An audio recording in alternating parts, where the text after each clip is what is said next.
Hello everyone. Hello.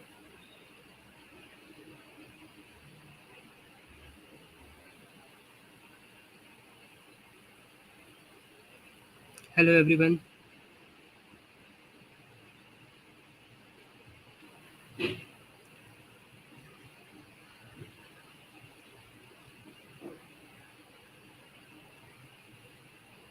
Hello.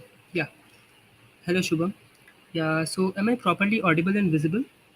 एक बार comment कर देना.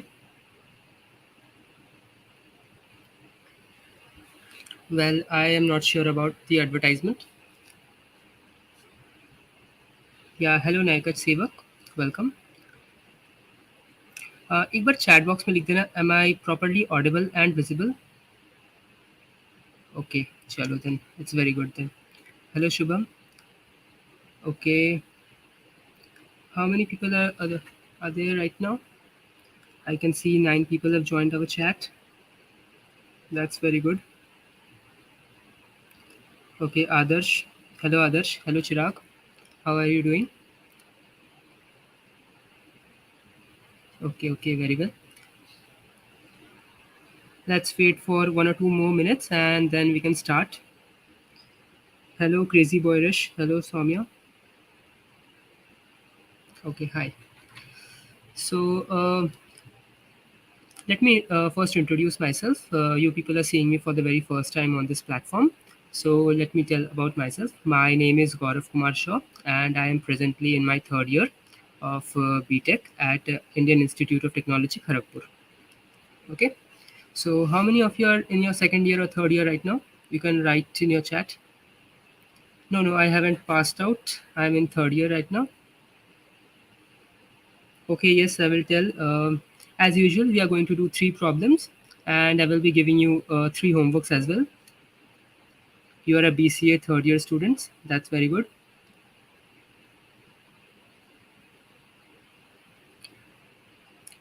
Okay,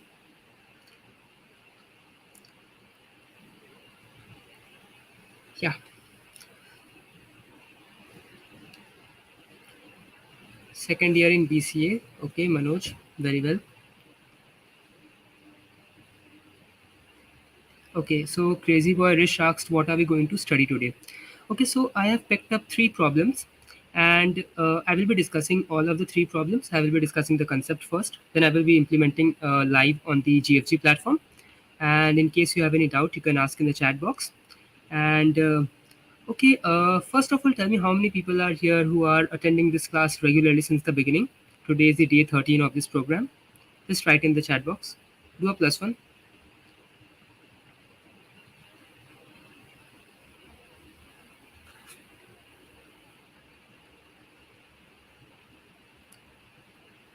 Okay.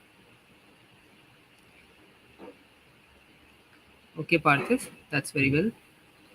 Okay, okay, Jyoti, very well. Yeah, that's actually very well because consistency is very important when you're trying to learn something. Okay, so first thing first, let me tell you about since you all have joined this live streaming, you can see the link of the Discord channel in the description. You can join that channel for the students who are coming for the very first time. So basically, I will be giving 3 homeworks as well. So once you solve those 3 homeworks, put up the screenshot in that Discord channel. And after the 30 days gets over, people who have consistently been put solving the homework questions will be awarded with certain coupons. Okay, you will find more details in the Discord channel as well. So are everyone with me? So let's start then. Let me share my screen. Do a +1 when you see that my screen is being shared. Okay, so yeah,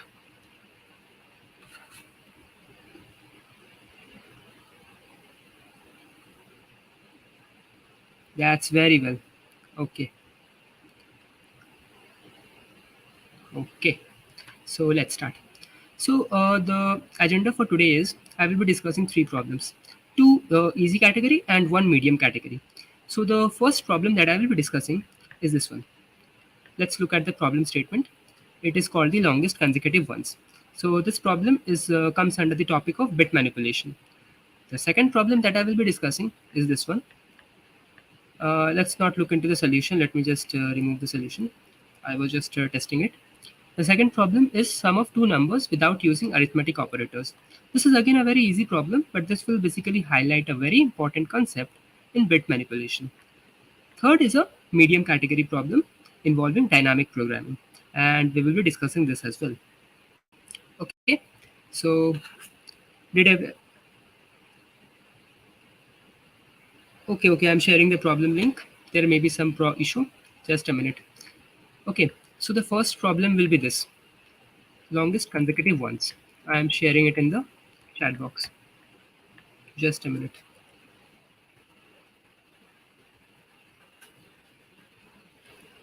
Yeah, I have shared it in the chat box. You all can open the problem, and but it will be much better if you all listen to me very carefully, because I will be taking you through all the concepts that are required to solve this problem, as well as how to implement it in the form of code. After that, I will be doing a AC submission as well to show you all. Okay, got it. So let's begin. If everyone is with me, let's do a plus one so that I can just start off with the problem.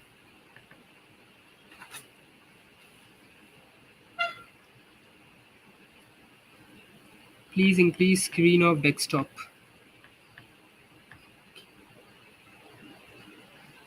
Uh, does this layout seems good to you?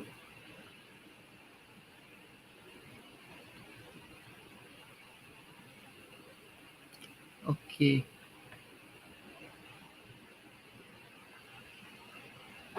Sure. Okay, hello everyone. There are 23 people right now with us. And so let's begin. Okay, so let's look into this problem. And in case if you are having any doubts while I'm explaining, I will be looking at the chat box. You can just type it out. Okay, so the first problem is that we have been given a number n. Okay, and we have to find the length of the longest consecutive ones in its binary representation. Okay, so let's look into an example. Let's, yeah, everyone can see my screen, I hope.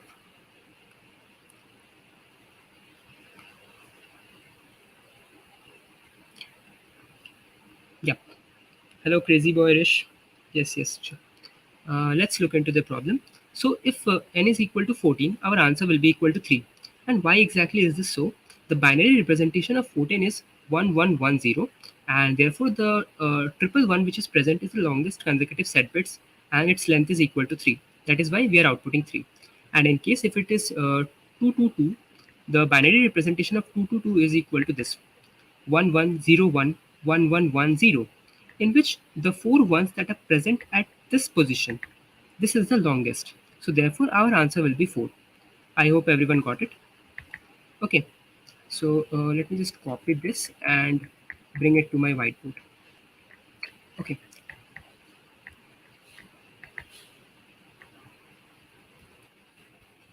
so let's look into this. So this is the binary representation of the number 222. So I can see that okay, so let's say I get to this value. This is 4 consecutive ones, and this is the longest possible consecutive ones that is present in this binary representation. This is also consecutive one, but the length is 2, and this length is equal to 4. Okay, so our output answer will be equal to 4.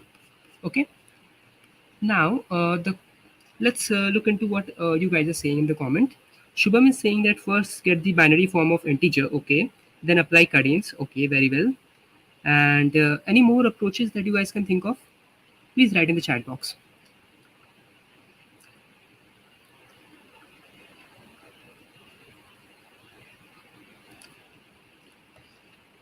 Okay, since the topic that we are going to deal by the help of this problem is the concept of bit manipulation. Okay, so I will encourage all of you all to think in the ideas of bits. Store count of 1. Okay, this can be a good approach.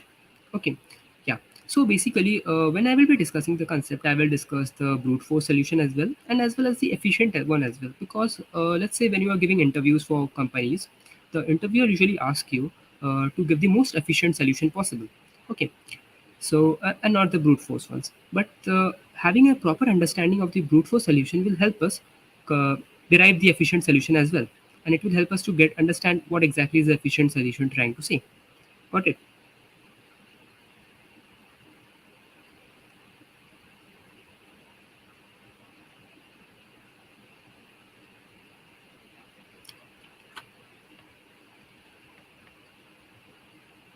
Okay, some of you are telling me is that the problem link is showing 404 error.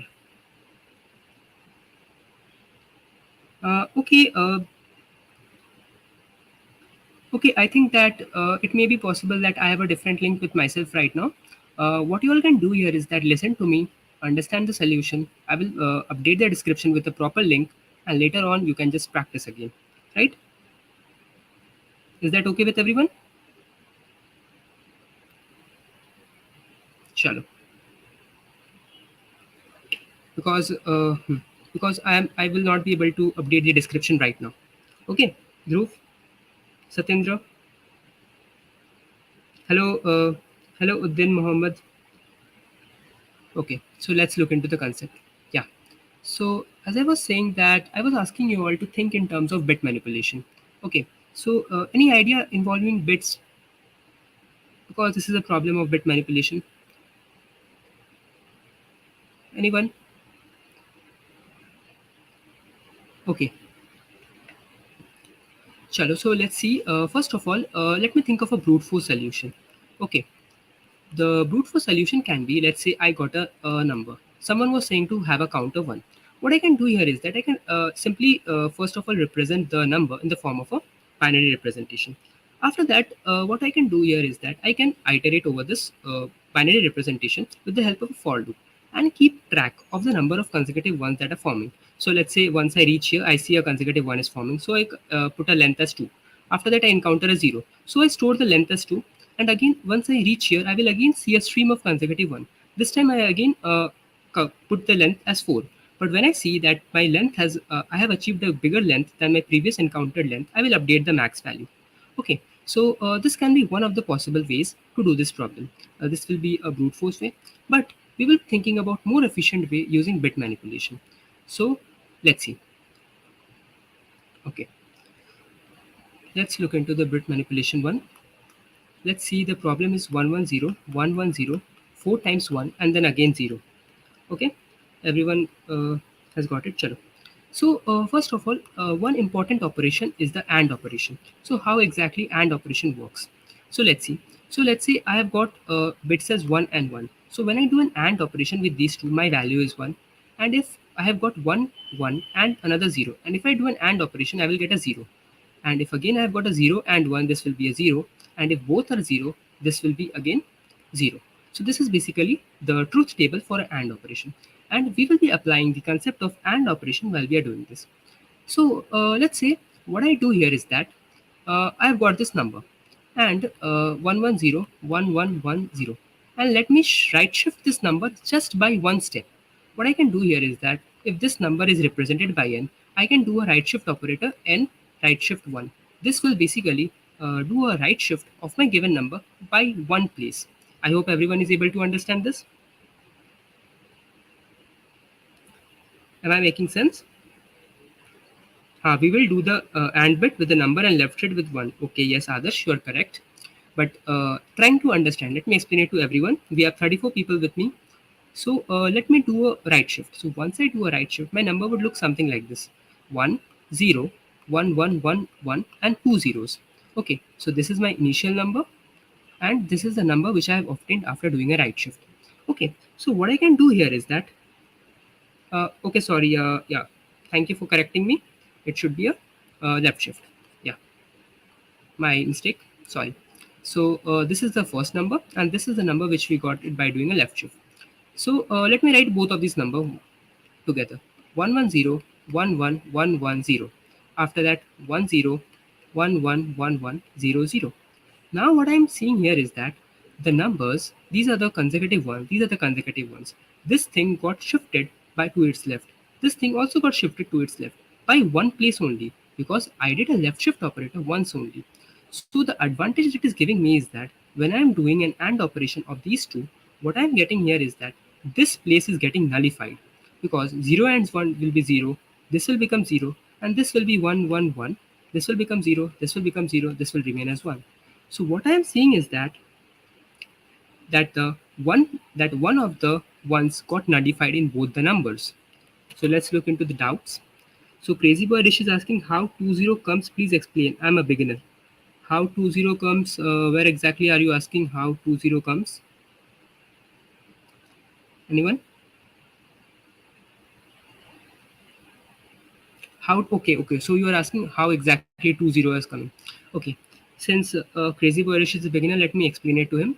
So see, this is a left shift operator. So whenever we are doing a left shift operator by any particular value, okay, n left shift 1. So what happens here is this left shift operator shifts all the bits by one position. For example, let's say I have this bit 10110.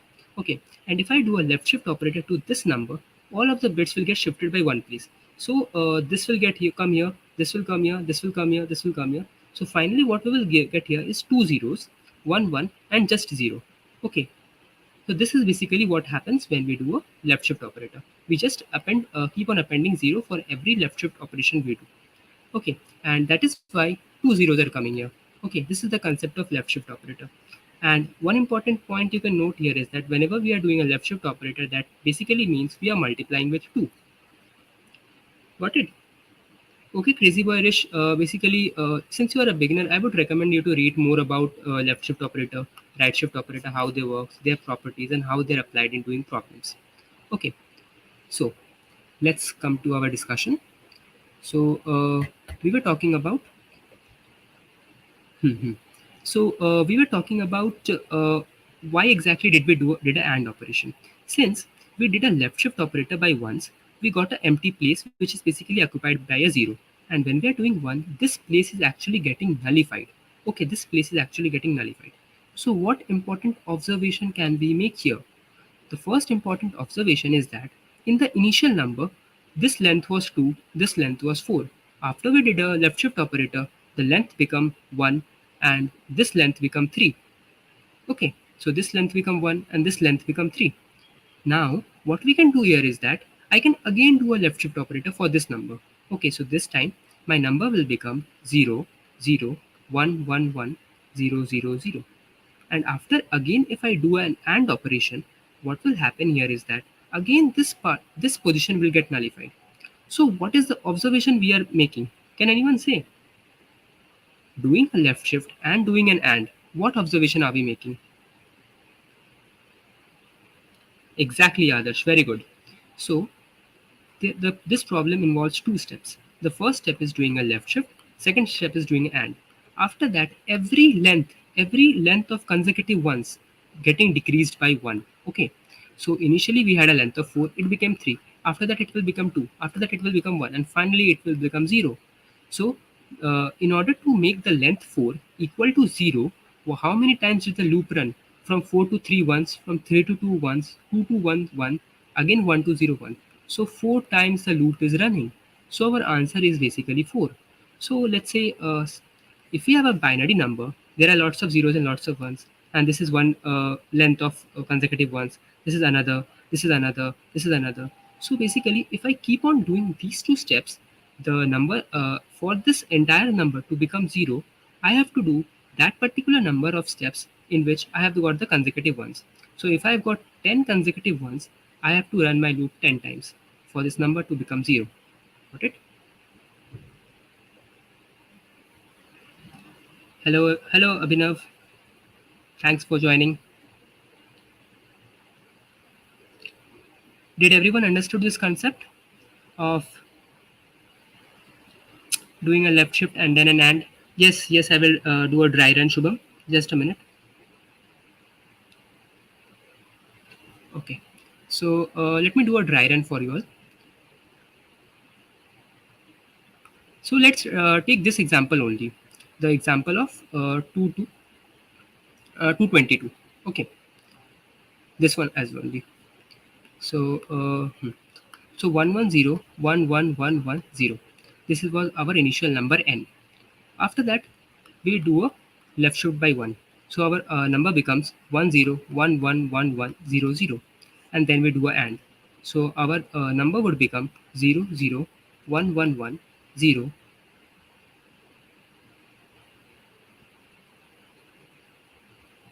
and 1. Okay, so this is our new number. Finally, again I will do a left shift operation. Okay, so this time my number would become 00111000. Okay, this is an extra 0 I wrote. Again I will do a left shift operation. Now my number would become 110000. Okay, so this is basically the AND operation that I just did just now. Okay, maybe you guys are having a little bit problem in understanding. Let me write it again in a much better way. Uh, Let me represent it in a much better way. If I do an AND operation, this will become 00111001. Again doing a right operation, 00111000. Okay, yeah. So Karan is asking how many times we have to do left shift. Exactly. The you don't have to do left shift. Okay, you basically do not have to decide how many times you will do. You have to put a condition. That condition will be the moment your number n becomes 0, you have to stop doing the left shift operation. That is basically we will use a while loop while we are doing it, and our condition would be that n is not equal to 0. As long as n is not equal to 0, we will keep on doing a one place right shift, and at the same time keep on doing an AND operation. So the number of times this AND operation will be this number of times this loop will run is basically the length of the longest consecutive one in that problem. Okay, so yeah, after we do an AND, this will be 000, this will be 1 1, this will be 0 0 0. Again doing this two AND will come here, and finally again after doing an AND operation, this will come finally become 0. So another loop, another loop. So in total we are running 4 times. Our loop is running 4 times. While loop is not 0 our number. I did not get it. Karan, yeah, I hope Karan understood it. Okay, very well.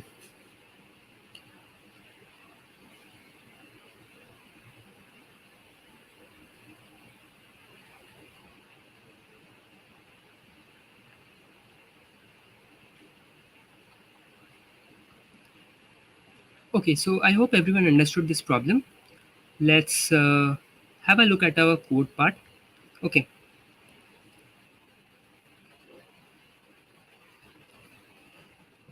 so yeah, so basically whatever I have explained, in order to implement it, I have to use a while loop. Okay, so while I'm doing a while loop, the checking condition would be that b should not be equal to 0. Okay, and if b is not equal to 0, I will keep on doing the while loop.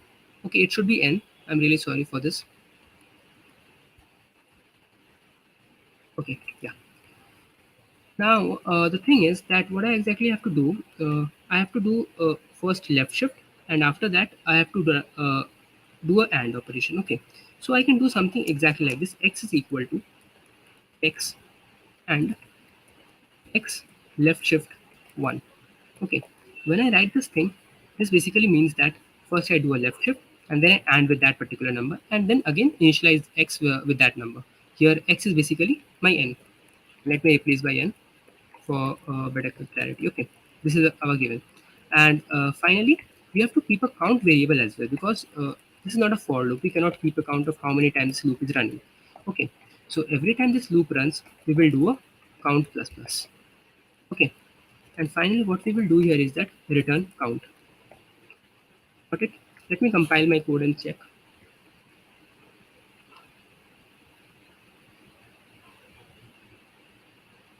Yeah, so the compilation is correct. Let me submit. Let me look at the chat box right now. Okay, Bhavishya is asking, in worst case, it can be O of length, which is similar to a brute force time complexity, right? Actually, no. See, you have to, this is the basically an important property of bit manipulation. Okay, so what exactly are we doing? We are first of all doing a left shift and then doing an AND operation. Okay, so doing a left shift operation and doing an AND operation, so the while loop will not run n the length number of time. The while loop will only run that many number of times, that which is basically the longest time. Okay, so so in this case, let's say if we have length the longest consecutive one is equal to 4. So basically while loop will only run 4 times. Got it? But in worst case, you are asking that, let's say if I assume that all of my digits are 1, if you are asking about this, in that particular case, what will happen? This will run n times. O of n, that is equal to the number of bits. Okay, but this number of bits. Okay, now the thing is, yeah. So number of bits basically is number, yeah, in worst case number can have all ones, yeah. In that case, then yeah, the while loop will run 32, the number of entire length of bits. And if you are talking about integer, there are 32 bits in integer, so the while loop will run 32 times. And if you are talking about long, then it will be much more than that. Okay, yeah. So the concept that I wanted to highlight using this problem was using the property of left shift and the property of or. So this was highlighted problem. Okay, and using the for loop concept, this will work, but it is not a very good solution because you're not using the properties that you're supposed to know. Because while you're giving an interview, the interviewer expects you to know these properties, this bits operation, and bits operation are always very fast than any normal arithmetic operation. Okay, I hope everyone knows that since we would like to multiply with 2, doing a right shift 1 is a much faster way than actually multiplying with 2. Or if you're trying to divide by 2, doing a left shift 1 is much better way. Okay. Uh, yeah. While multiplying by 2, we have to do a right shift, and dividing by 2, we have to do a left shift. Okay. Bits operation are always very fast. Okay. Got it. Why bits operation are always very fast, others is asking. So because see, whenever we are working with bits, it involves the entire structure of basically computer. The computation happens on basis of bits, and when bits are involved, things get faster. Okay, so why exactly they are faster is kind of beyond our discussion right now. You have to get into how exactly the compilers are working and how exactly bit operations work. Okay. Yeah. Yes, Bhavishya, that's right. We should know how to play with bits. Yeah. That's very well, Bhavishya. I hope you have properly understood from whatever I've explained. So there are 26 people right now with me. I hope everyone is able to get. Let's move to the next problem. Okay. So the next problem is also similar. We will be utilizing the concept of bits. Okay. Can you all see these two numbers? This is also an easy category problem. Yes, Bhavishya. Thank you for being with me. Let's look into this problem. The problem is that we have to find the sum of two numbers without using any arithmetic operator. Chalo. So let's say I say give you two numbers a and b and ask you to return the sum. What will you do? Will you say a plus b? Yeah, that will be a good way to say it, but we don't want that. We want we basically want you not to use any operations. Okay, any plus operation. Okay,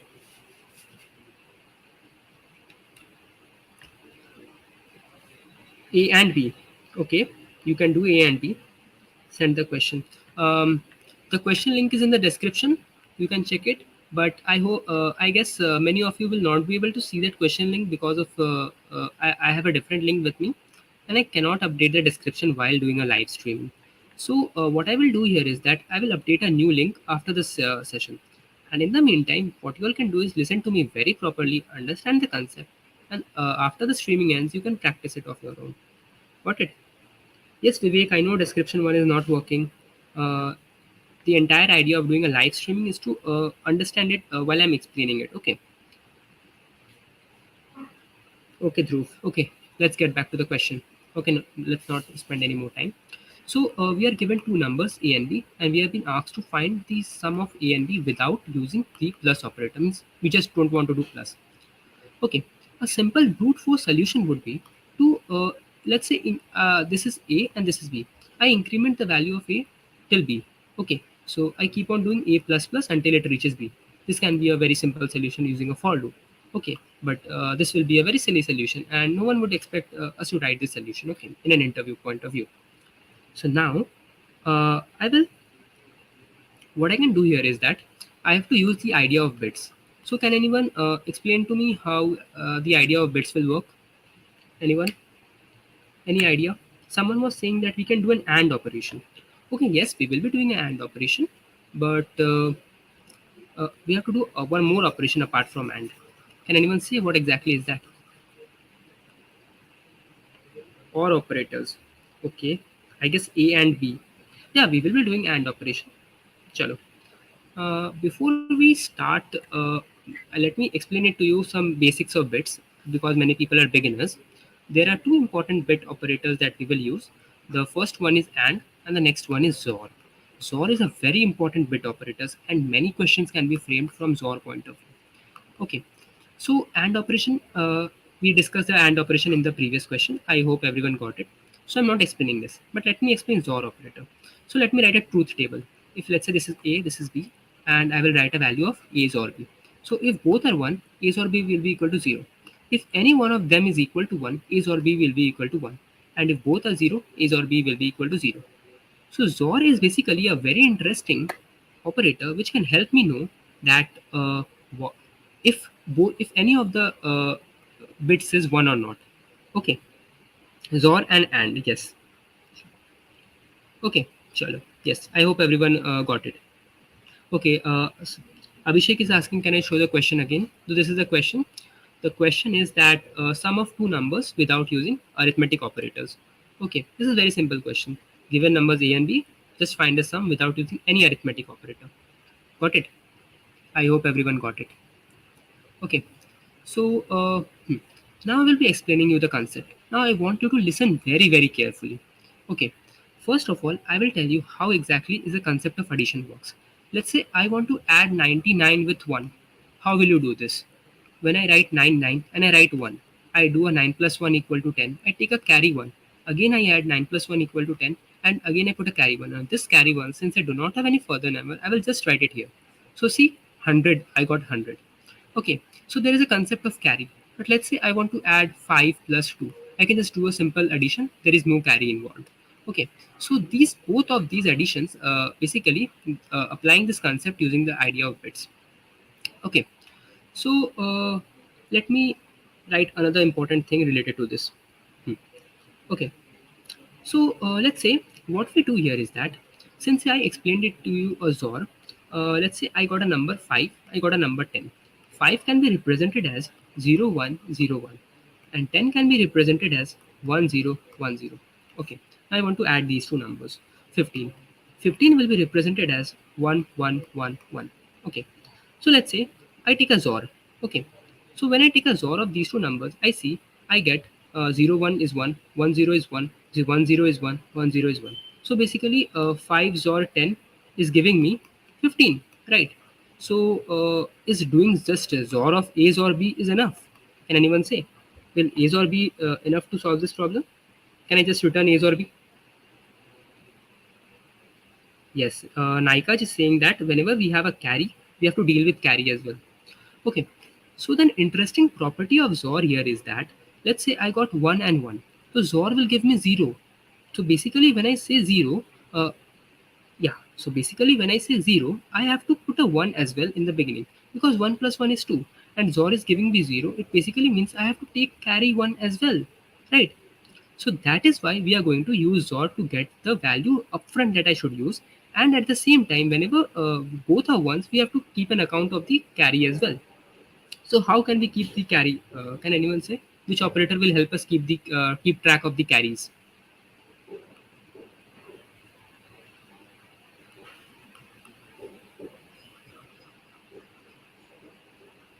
Yes, Aman is correct. We will be using the AND operator. Okay. So let's say, uh, yeah, Chala. Yeah, Aman was correct. We have to use the AND operator. Okay, that's very well. So let's look into this problem. 7 and 2. 7 is equal to 0, 1, 1, 1 and 2 is equal to 0, 0, 1, 0. So when I add these two numbers, I will get 9 and 9 is represented as 1, 0, 0, 1. Okay. So how are we reaching this value? Let's see. So in iteration 1, what can we do? In the first step, that is iteration 1.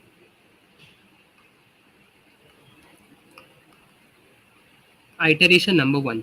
What we will do here is that we will first make a sum. Sum will be represented by bitwise XOR. Carry will be represented by bitwise AND. Why we are doing this? I will just show you. So sum will be equal to XOR of these both operators. And when I write sum, it will be equal to 0, 1, 0, 1. And when I write carry, carry will be equal to 0, 0, 1, 0. Because this is just the XOR of these two numbers, XOR of these two numbers, and this is the AND of these two numbers.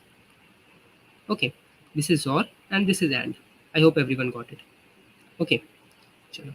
So why exactly is AND working? Let me tell you. 0, 1, 1, 1, 0, 0, 1, 0. When I see these two numbers, when I will do a XOR, it will give me 0. But I should know that I have a carry 1, which I have to add at this place. Okay, so AND will help me keep track of this carry, because if both the numbers are 1, the AND will be 1, and which represents that I have to keep an account of 1 as a carry at this particular place. Okay, so basically AND is giving me the AND is keeping a track of all the carries, and XOR is just doing the sum. But one more thing, we do not add the carry at that particular position in which we are obtaining the carry, right? We add it to its previous position. That is, if I'm obtaining a carry here, I will add the carry at this position. Got it? I hope everyone is able to understand.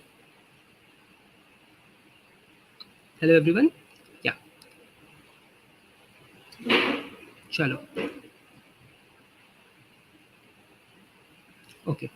Now, yeah, everyone has doing total left shift. Yes. As I explained, when I was adding 99 with 1, we adding carrying to its left side. Okay. So what we will do, we will just give this carry part, push it to left side by just one place. So what we can do, carry is equal to carry left shift 1. So if I do this operation, I will get 0, 1, 0, 0. So this is my carry. So this will basically help me in keeping track that I must add carry at that position. And again, I will repeat this entire operation again in the form of a while loop. Okay, got it. Now my sum will be this, and I will just add these two XOR this two number, again give a carry and again put, until and unless I get a carry equal to 0. Whenever I am able to get a carry equal to 0, it means let's stop. I have reached up my solution. Is everyone? Yeah, Dhruv is asking to explain one more time. I will do a dry run through right now, and you will get it very properly. Okay, so let's do a dry run with 7 and 2. So 7 will be represented as 0, 1, 1, 1. 2 will be represented as 0, 0, 1, 0.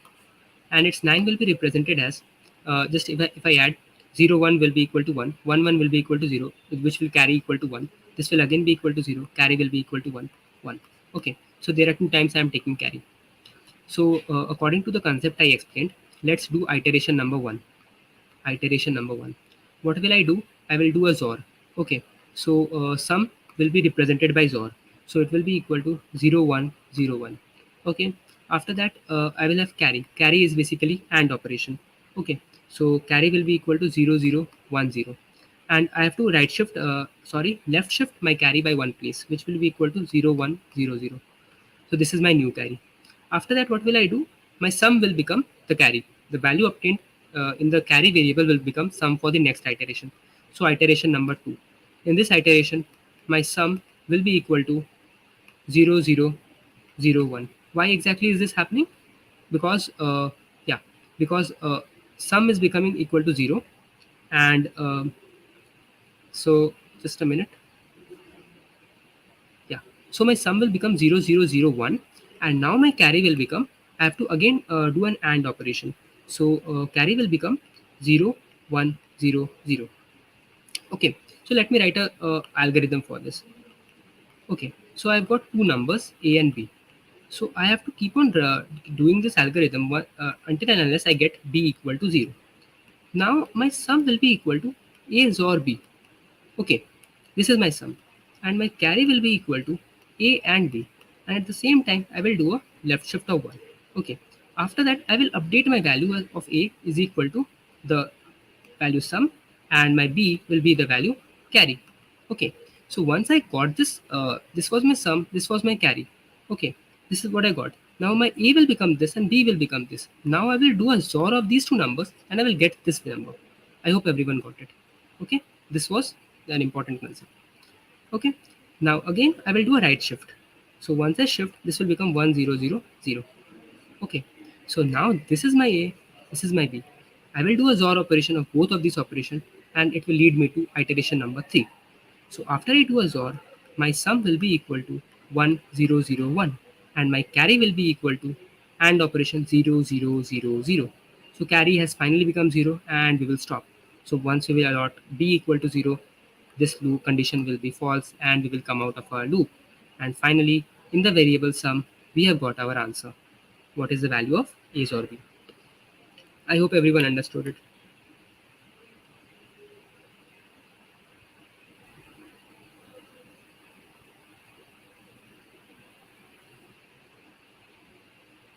Okay, you are asking how will you add carry at the end? Okay, yes, I understood that this concept is little bit confusing. Just give me a minute. Uh, okay, so let me tell you one more thing. So when I was telling you that the concept of adding 99 and 1, when I did a 9 plus 1 equal to 10, I did a carry 1. Again, 9 plus 1 equal to 10, I did 0 and put the carry as 1. So the concept is that whenever I am encountering a carry, I am adding it to its next number and not to that particular number. So that is the reason we are basically doing a AND operation. Okay, I hope everyone got it. Yes, yes, the Naika is right. We need to add carry right to get the right answer. Okay, so that is why we are doing a this operator, left shift operator, because we want to just put the carry value just at the left side of it. I hope everyone got it. Let's come to the yeah. So this was my algorithm. Okay, I hope everyone understood it. The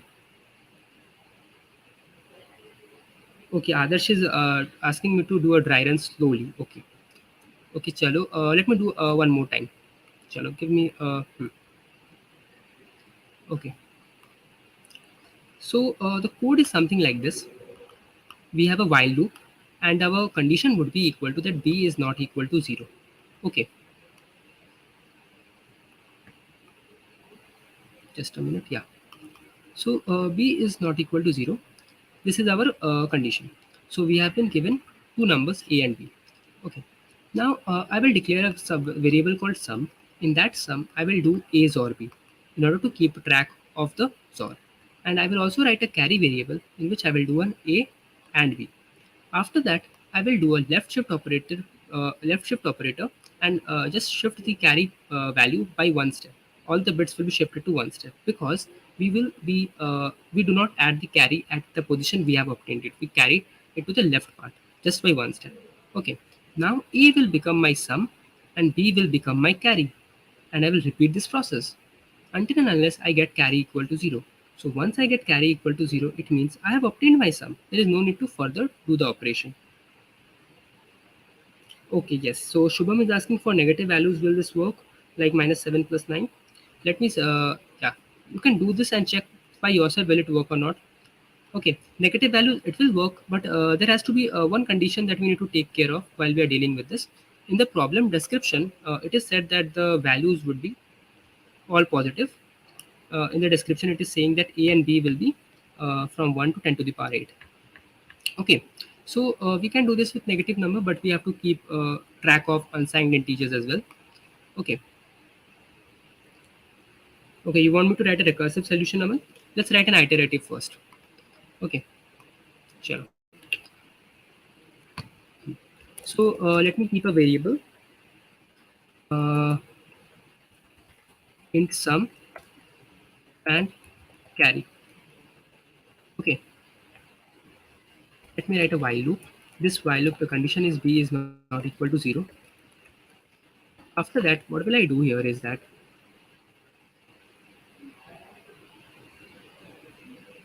yeah, let's see. So sum is equal to a or b, carry is equal to a and b. And after I do a AND operation of both the numbers, I will shift by one place. I will do a left shift by one place. Okay, so this is the carry part. And finally, I will update my number A is equal to the sum and B is equal to carry.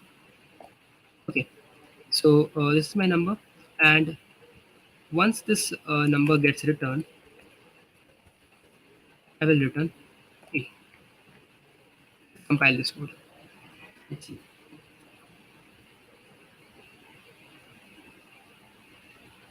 Yeah. So this code is compiling without any particular errors. Let's submit this code. Okay.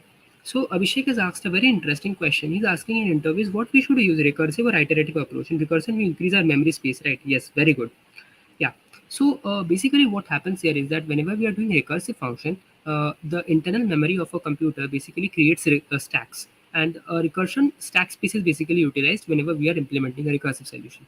Now, an interviewer will always be impressed by an iterative solution, but in case an interviewer is asking for particularly for a recursive solution, then only ask for give the recursive solution. Okay. So in what you can do here is that you can explain the recursive solution and then again ask the interviewer that whether we would like to have a much more optimized solution, then give a recursive solution for the iterative solution in that case. Okay. Yeah, it depends on the interview, but iterative is always a good deal. Yeah. So someone was asking that this is more like full adder circuit in digital electronics. Stark was asking. Actually, this is not a full adder circuit. The concept is same as half adder. This is a half adder circuit. Okay, so this is same something which you will study in electronics in colleges. I am also not much aware about it, but this concept is called half adder, which is used for which I just utilized. Okay, doing the sum and the carry, sum with the help of XOR and carry with the help of AND. Half adder, yes, Adarsh, very good. We have 41 people with me right now. I hope everyone is understanding. So let me just give a summary of my session till now. We solved two problems related to bit manipulation. Okay, so now let's come to the third problem. Okay, so the third problem is a very common, very famous problem of dynamic programming. It is the longest common subsequence. I hope everyone knows about this. In case you know about it, do a +1.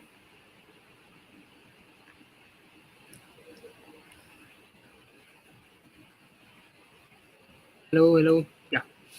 So let's do a +1. Yes, yes. Stark knows about it. So yes, yes. Very well. Shubham, Naika, Adarsh. Thanks for staying in the session for 50 minutes. Let's look into this third problem. This is a medium category problem, and this is a very famous problem. And many modifications of these problems are asked in online tests as well as interviews. So the concept should be very clear. So given two sequences, we have to find the length of the longest subsequence present in both of them. So in the example, ABCDGH is given, and in the string 2, AEDFHR is given. Okay, so what does this means is that I can see that the LCS of input string is equal to ADH. So A, D, and H is the longest common. So the output is equal to 3. Okay, so let me explain it to you. Let's do a new page. Okay, chalo. So let me take an example of a string. So let me write x, y, z, and the next string will be equal to y, p, and z. Can anyone tell me what is the longest common subsequence (LCS) of this string?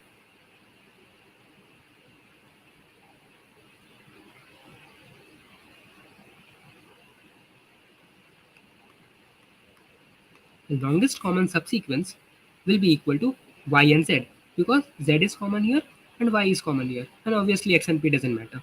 I am taking a small test case because this will help me to explain it to you and do a dry run without taking a lot of time. Okay, so yz will be our longest common subsequence. Okay, so any ideas what you all can think of is that how we are going to approach this problem, the approach of a problem. Okay, so question what Bhavishya you are saying to see comment once. Thanks to you. Okay, thanks to you as well for listening to me. Chalo. So let's look into this problem. We have been given two string str s1 and string s2. Okay, chalo. We have been given two strings. So what exactly are we going to say? So before I begin, let me tell you, if I have a string of let's say 3 length a b c, how many subsequences are possible for this? Can anyone say possible subsequences for a b c? Is simple permutation basically which you have studied in class 12 maybe. Uh, can we rephrase it as number of common characters? No, we cannot. No, actually it will be equal to 3 factorial, no, 3 factorial will be the number of ways I can arrange this, but it will not be the number of subsequences. See, a subsequence can be A, B, C, or AC, or A, B. Yeah, 6. No, actually, the number of subsequence possible will be equal to 7. Why? Let's say there are two possibilities for every alphabet. Either I can pick a number or I cannot pick a number. So once I have A, so I can either pick a number or I cannot pick a A. So in this case, I have two possibilities. Again, I got two possibilities for B, and again I got two possibilities for C. So this is equal to 8. Okay, but there is one case in which I am not picking up any of this character. That is basically an empty string. So we don't want to count an empty string in a subsequence. So I will just write 8 minus 1 is equal to 7. So there are 7 possible subsequences. Okay.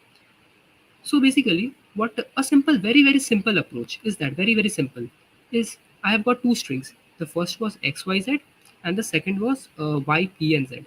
So what I can do here is that I first find all possible subsequences for x, y, z. So there will be 7 possible subsequences. Again, I find all possible subsequences for y, p, z, and then I match one by one. Okay, and see, are they common? If it is common, what is the length? If it is common, what is the length? And finally, I find the length of the longest increasing subsequence. So you see, so the complexity will be very huge because we have to first find the 2 to the power n minus 1, this many number of subsequence, and then compare. So this is an exponential time complexity problem. Okay, if we try to implement by this. So in order to deal with this problem, we have to use the idea of dynamic programming. Okay. Yes, Bhavishya, it's YZ. We will use DP bottom up. Yes, yes. Yes, we will be using DP. Okay. Chalo. So the concepts we discussed till now is that we have to use all possible subsequences. Okay. Please pardon my handwriting. I just want that you all get the concept. We have to use all possible subsequences. We want to generate all possible subsequences and then try to write a function. So the first thing that comes to our mind whenever we are dealing with something like all possible subsequences, all possible combination, we use an idea of recursion. Okay. So how we are going to devise a recursive function is the most important part here. So let's say I have a function f. Okay. And I want to devise a recursive function f that will help me find the longest common subsequence of two string s1 and s2. Okay, yes, someone is saying recursion, someone is saying memoization. Okay, yes, we will use this concept, but let us derive to this concept first. Okay, so basically, let's say I have my string xyz and I have my string ypz. Okay, so what we can do here is that we can begin traversing both of this string from the end. Okay, so basically we can keep one index here, I pointer, and another index here, j pointer. We see that both of these characters are same. So what does this mean? It means that this will be included in a common subsequence. This will constitute a common subsequence, and the length of this common subsequence is 1. Okay, so there may be possibilities that we can find further common subsequence later in this string. So we have to explore, right? So we see that z is equal to this is the common subsequence. So whenever we are seeing a common subsequence, what we will do, we will just call this function recursively for the next part of the string. I see z as common. So now I am done with z. I just want for the string x, y, and yp. Okay, so I want to deal with these two strings now. I know that z is common. And I have got a one part of a common subsequence, one alphabet. I have got it, my answer. So my answer is 1 plus something, something. Okay, now we have to find the max possibilities. So there are two possible ways we can go from here. So I've got xy and I've got yp. So y and p are not matching. Okay, so what we can do? We will just, we cannot ignore both y and p because this y and this y will match. So what exactly we can do is that we can basically try to put up a, try to solve this by going through all both possible ways. Okay, so let's say this is xy and this is yp. So what we can do here is that we will first go to this place x and y on y, and the next part will be we go to x and then we go to yp. So we increment our pointer to x in the first step, which is basically this, or we increment our pointer to y, which is basically this. Now again we match. So this y and this y is matching. So basically again we got a plus 1 here, we got a plus 1 here. So finally I will again do the same operation here. So whatever I have explained, let me just summarize. So if we are standing at two indexes I and j, and if s s1 of I is equal to s1 of j, if both of these are matching, what we will do here is that we will recursively call this function for the index I minus 1 and j minus 1. And if they are not matching, and we'll do a plus 1 as well because we got a answer because they are matching. And let's say if they are not matching, what we will do in the else part, we will just recursively call the function for I minus 1 comma j, and again we will recursively call the function for I and j minus 1, because you have to explore both possible ways. And our problem is asking that we have to take the max of these two operators, max of these two operations. Okay, so I will just add a max. Okay, so because this is not matching, so we will not add any number like 1 we added. So this is our recursive formulation. Let me write it properly for you all to understand. Okay, shall we store the string into an array then perform action which is easy to solve? Store the string into an array then perform action which is easy to solve. Okay, see the string length.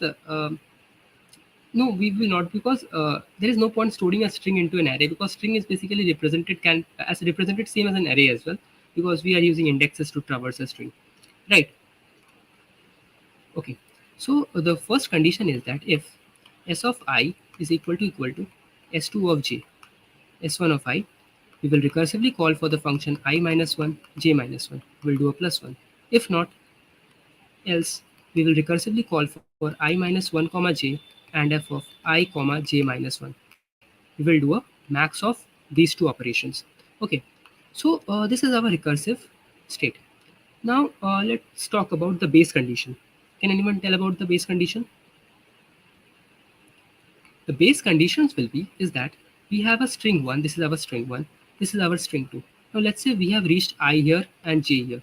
So if at any point of time we are just overflowing our index, that if our I or j is becoming negative, what does this mean? That our string has become empty and there is no point in just traversing any further. So we will return from that. That will be our base condition. If either of I or j is less than 0, at that point we will just return. Okay, because the string has ended and there is no possibility of finding any common subsequences, return 0. Yeah, so this was a recursive implementation. Now, but this concept will give a time limit exceeded. Why? Because the time complexity is exponential, 2 to the power m into 2 to the power n. So this is the time complexity. We want to decrease the time complexity. And how we will do it? We will use the concept of memoization. Okay, now why we will use the concept of memoization? Basically, we will use the concept of memoization because there is an overlapping subproblems. Okay, why? Let me tell you how there is an overlapping subproblem. So when we are in this recursive state, when we are going from x y, we are exploring every possibilities. So basically, we are recursively calling the same function with two parameters I and j. So there may be time the value of I and j is getting repeated many number of times. So this is a small example, but when we are dealing with huge numbers, so this is bound to get repeated a lot of time. So in that case, we observe a overlapping subproblem, and we will memoize it with the help of a 2D array. Okay, dp of I and j. Once we are able to memorize this, we can just use up the solution doing without doing a recursion. So this will help bring this time complexity from exponential to quadratic time complexity. Got it? So let's code it. I hope everyone is getting. So Bhaiya, why are you jumping in DP after bits? Is it related? Why am I jumping? See, I wanted to discuss diversified concepts because both are important for interview point of view. So discussing from bits to DP, because the idea is that you all learn all of it. Okay, chalo. Because I discussed two easy problems, so I wanted to discuss a medium level problem now. This can be a medium level problem, and this is quite easy as well. Okay, so let's see how we will do it. So this is our LCS. So what we are given x and y as well, which is basically the length of the string. Okay, so let me write a function called int f. This is a recursive function. This will take two parameters, I and j, int I and int j. This will also take the string as well. String s, and let's say string t. If the condition is that s of I is equal to t of j. If you have any doubt, keep it to yourself. I am not looking at the chat box right now. I'm just typing my code. So in this case, I will do 1 plus f of I minus 1, comma j minus 1, comma s, comma t. If not, I will call the function I minus 1, comma j. Again, I will call the function I, comma j minus 1. Okay. And finally, I will do a return max of these two values, just I explained. Okay, got it? And here also I should add a return statement. Return 1 plus f st. And at the same time, I must write s, comma t. S, comma t. Okay. Now let's look into the base condition. The base condition is, yeah. So the base condition is if I is less than 0 or j is less than 0, we will return 0. Okay. And we will return f of x, comma y, comma s1, comma s2. So I must return x. Since I'm dealing in indexes, this will be x minus 1, y minus 1. Okay. And yeah, so this is it. And let me write, just give an and sign here, because this will, I'm passing by a reference, which will speed up my process. Okay. But this thing will give TLE. So in order to not give a TLE, what we will do, we will have a DP. Okay. So let's have a DP 1010 1010. I have declared a 2D DP, and let's look at the constraints. The constraints are 10 to the power 3. Okay, so I just my declaration is correct. Now what I can do here is that instead of returning, yeah, so basically I will return, but I will also store it in DP as well.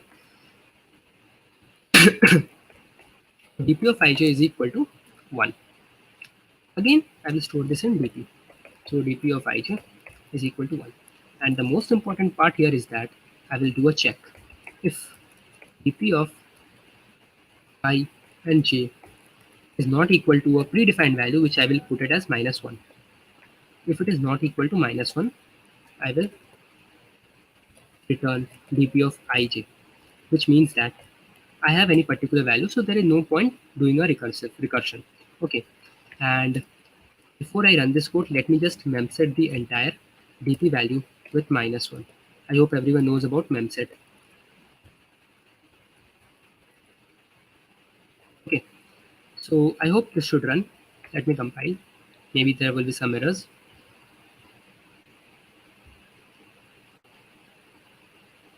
Yeah, the compilation output, there is a compilation error. I have not yeah, so it should be DP, a small syntactical error. Let's compile again.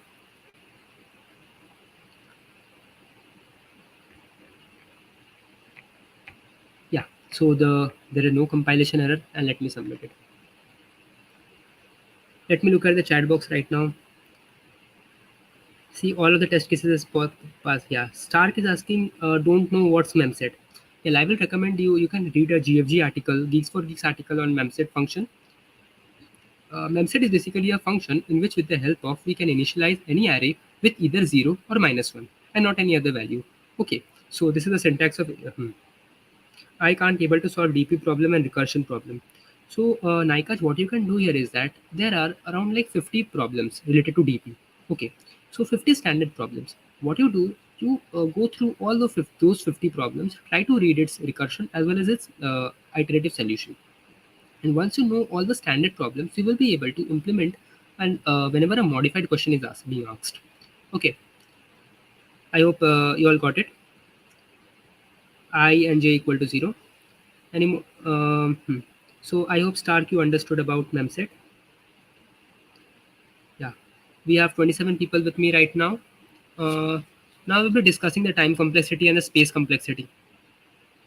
Okay, come on. Come on, tell me. What's the time complexity and the space complexity after the memoization? Time complexity and the space complexity. We are creating a 2D array. Okay, we are creating a 2D array in which so the space complexity will be equal to m into n. This is very simple. But let's talk about time complexity. Since we were using recursion, that was exponential 2 to the power m into 2 to the power n. But we don't want, but we have memoized. So we are saving a lot of time in which we were wasting while we were doing recursion. The time complexity of this problem would also boil down to m into n, which is quadratic, which is much better than the exponential. So 10 to the power 3 into 10 to the power 3 will be 10 to the power 6, which can very well run in 1 second. But there is one more time space, is the recursive space stack, which will be equal to O of m plus n. Because I have got a string s of size m, another string m of size n. So whenever I'm recursively calling for these both functions, at any time, we are going to have max all the characters of m and all the characters of n in our recursion stack space. So at max, we will be utilizing m plus n's stack space. Yeah. Now, do you all know any better solution in which we can just remove this extra space that we are using? Any better solution?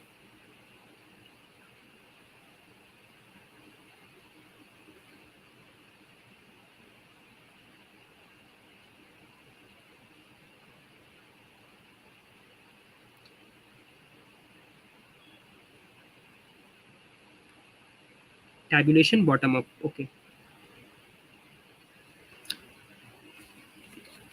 Yeah. Okay. Yes. Yeah. Yeah. Naika is very, very correct. We will be using the concept of tabulation. Okay. So let's quickly just look into the concept of tabulation. Okay. So let's say I create a table, a 2D table. The first index equal to 0, 1, 2. This is n. 0, 1, 2. This is n. Okay. Now, the concept of tabulation is that the entire idea of recursion is that we are basically utilizing the stack space on the recursion with the help, and we were trying to build the DP array. But now, what we will do, we will use a DP array itself and try to just copy this idea of recursion in the form of a tabulation. Okay, all the conditions will remain same, but we will take help of a 2D array to do this. Okay, how we are going to do this? The first step always involves taking care of the base cases. Our base case is where whenever I is less than 0 and j is less than 0, we will return 0. So let's say I shift all the indexes by 1. For example, our initial index was 0, 1, 2, 3, 4 till n minus 1. So, and this was minus 1. Let me just shift it by 1. So 0, 1, 2, 3, 4 and n. So whenever I say I am at index 3, it means that I am at index 2 of my string, but at index 3 of this table. So any index on this table means that particular index minus 1 on the actual string. So whenever I am at 0 or this row and this row, this column and this row, it means that I have reached my base cases. So since we were returning 0 in our base cases, I will fill this entire table with 0. This both of these places. Okay, that is dp of I0 will be equal to 0 and dp of 0 and j will be equal to 0. So I'm writing a for loop.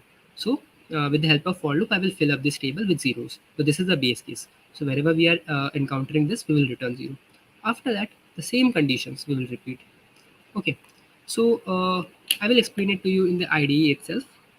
Let's write the recursive solution. And in case you have any doubts, you can just ask me. Okay.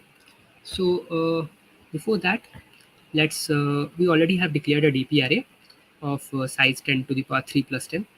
Let me just comment out these codes because I want you all to look at it. Okay. Yeah. So now let me write a for loop. So int I equal to 0, I is less than equal to n, I is less than equal to x. Here the question it is given as x, I plus plus, dp of I and j, dp of 0. We are going till x. So first is m. So let me just write I comma 0. Okay. Again, int j is equal to 0. J is less than equal to y j plus plus. This will be equal to dp of 0 j. So I have taken care of my base conditions. Now I will take care of the remaining part of the array of my tabulation. So I will start from index I equal to 1. I is less than equal to x I plus plus. Again I will go till for int j is equal to 1, j is less than equal to y and j plus plus. Okay. If both of these are equal to same, so I just said that any index on my tabulation will be equal to that particular index minus 1 in my actual string. So I will do index I minus 1 s1, this is s1, and index j minus 1 if index of s1 is equal to s2 j minus 1. Okay, this is the case. In that case, what will I do? I will store dp of I j is equal to 1 plus dp of I minus 1 j minus 1. Just the similar idea of recursion we were using. Else, if it is not the same, then dp of I j will be equal to max of two values, that is dp of I and j minus 1 comma dp of I minus 1 and j. And finally, I will do a return dp of n, and or in fact this will be x and y. So let's run this, compile this code and see if there are any errors.